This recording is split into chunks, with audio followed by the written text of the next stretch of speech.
نبی اکرم صلی اللہ علیہ وسلم ایک مرتبہ نماز کے لیے تشریف لائے تو ایک جماعت کو دیکھا کہ وہ کھلکھلا کر ہنس رہی تھی اور ہنسی کی وجہ سے دانت کھل رہے تھے۔ حضور صلی اللہ علیہ وسلم نے ارشاد فرمایا کہ اگر موت کو کثرت سے یاد کرو تو یہ حالت کہ جو حالت میں دیکھ رہا ہوں وہ پیدا نہ ہو، لہٰذا موت کو کثرت سے یاد کیا کرو۔ قبر پر کوئی دن ایسا نہیں گزرتا جس میں وہ یہ آواز نہ دیتی ہو کہ میں بیگانگی کا گھر ہوں، تنہائی کا گھر ہوں، مٹی کا گھر ہوں، کیڑوں کا گھر ہوں۔ جب مومن قبر میں رکھا جاتا ہے تو وہ کہتی ہے کہ تیرا آنا مبارک ہے، بہت اچھا کیا، تو آ گیا۔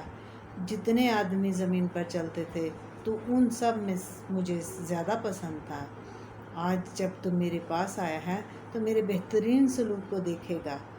اس کے بعد وہ قبر جہاں تک مردے کی نظر پہنچے گی وہاں تک وسیع ہو جاتی ہے اور ایک دروازہ اس میں جنت کا کھل جاتا ہے جس سے وہاں کی ہوا اور خوشبوئیں اس کو آتی رہتی ہیں۔ اور جب کوئی بد کردار قبر میں رکھا جاتا ہے تو وہ کہتی ہے کہ تیرا آنا نامبارک ہے، برا کیا جو تو آیا۔ زمین پر جتنے آدمی چلتے تھے ان سب میں تجھ ہی سے مجھے زیادہ نفرت تھی۔ آج جب تو میرے حوالہ ہوا ہے تو میرے برتاؤ کو بھی دیکھ لے۔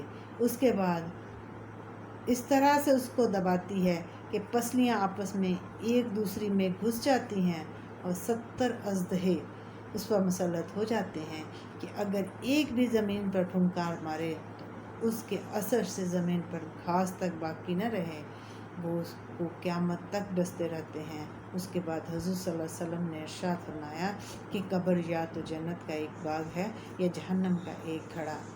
اللہ کا خوف بڑی ضروری اور اہم چیز ہے۔ یہی وجہ ہے کہ حضور اقدس صلی اللہ علیہ وسلم اکثر کسی گہری سوچ میں رہتے تھے اور موت کا یاد کرنا ان کے لیے اس کے لیے مفید ہے۔ اسی لیے حضور اقدس صلی اللہ علیہ وسلم نے یہ نسخہ ارشاد فرمایا، کبھی کبھی موت کو یاد کرتے رہنا بہت ہی ضروری اور مفید ہے۔ صدق اللہ العظیم۔